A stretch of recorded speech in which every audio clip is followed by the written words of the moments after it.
There was just last month, this is not old, in December, on the 2nd and 3rd of December, the World Health Organization hosted the Global Vaccine Safety Summit. This was also a 20-year anniversary for the Global Advisory Committee on Vaccine Safety. This was all of the heads, the world leaders on vaccine science and safety gathered together in Geneva, Switzerland. Now, they were there to talk about vaccine safety.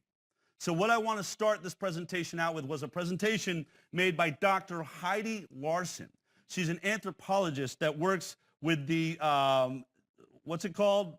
Vaccine Confidence Project. The Vaccine Confidence Project, she's the director. So she's been investigating the confidence around vaccines. This is Dr. Heidi Larson speaking to all of the scientists in Geneva, Switzerland about vaccine confidence. You've seen a lot of news about the growing questioning environment, but what I'm trying to look at here is where does safety come up in the broader look at where the confidence problem is. And again, safety rises to the top. This was in the US. I've done a lot in Europe. I was actually surprised at Europe being so acutely skeptical when it came to safety.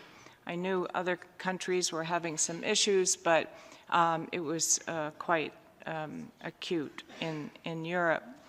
When we try to disaggregate that by different kinds of reasons, safety is the biggest issue. Fear of side effects, low sense of risk. The other thing that's a trend and an issue is not just confidence in providers, but confidence of healthcare providers. We have a very wobbly health professional front line that is starting to question vaccines and the safety of vaccines. That's a huge problem because to this day, any study I've seen, and we're constantly looking on any studies in this space, still the most trusted person on any study I've seen globally is the healthcare provider. And if we lose that, we're in trouble.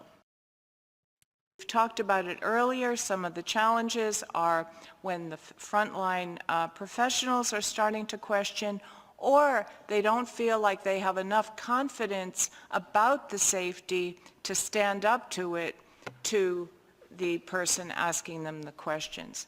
I mean, most medical school curriculums, even nursing curriculums, I mean, in medical school, you're lucky if you have a half day on vaccines, never mind keeping up to date with all this. Doctors and even nurses are lucky if they get a half day of education on vaccination. I spend a lot of time talking, particularly in the last 6 months, with tech companies, Facebook, WhatsApp, Pulsar, Twitter, Instagram, WeChat, Weibo. They have a lot of fingers pointing at them to fix the misinformation problem. But it's not so simple. One, the biggest problem is a lot of it's not misinformation. Our problem is, as we've heard in the last 48 hours, that there's not anything 100%. And what actually can legally, without creating a censorship thing, can we absolutely say this is misinformation? Because we have a lot of ambiguity in the safety field, and we have to come to terms with that. Each of these blobs, as he calls them, are communities, like a Facebook page, or Arnica, this group of mothers. So the green dots are undecided, neutral communities, people interested in vaccines but asking questions. The red are the clearly questioning anti-communities, and the blue are the positive. Already you can see the blue is a tighter group and the red more out there.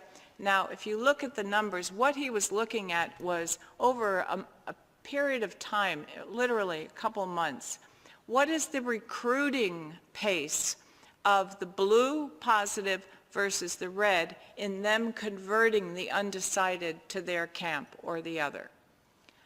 it was a 500% faster recruitment by the negative than the positive vaccine community.